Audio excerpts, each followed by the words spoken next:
የጌታ ጸጋና ሰላም ቸርነትና ምህረት በሁላችሁ ላይ ይሁን። ኢየሱስ ለዘላለም ጌታ ነው። አሜን። ያው ፍቅር ክፍል 18 ትንቢተ ኤርምያስ ምዕራፍ 31 ከቁጥር 1 ጀምሮ በኢየሱስ ስም አነባለሁ።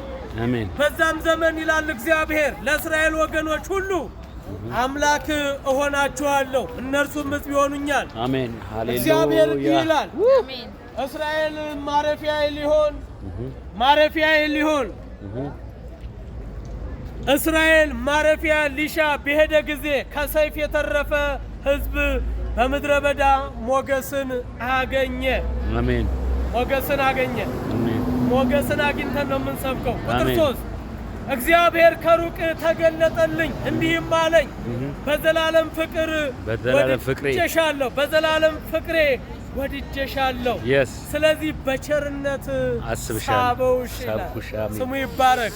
አሜን። በፍቅሩ ወደደን ከዛ በቸርነቱና በምህረቱ ሳበን። ለዚህ ጌታ ዝቅ ብለን ዛሉቢጂ ማማራካቶ ሱምባራ ዳዳራታ ገምበራዳ እንደመራታ ሃሌሉያ ኖክሮቬኒያ ዲያፓካሩሶ ሎሮባ ካተሌሮሶ አሜን። ኢየሱስ ክርስቶስ ለዘላለም ጌታ ነው። አሜን። ሃሌሉያ ክብር ለኢየሱስ በጭብጨባ ይሁን። አሜን።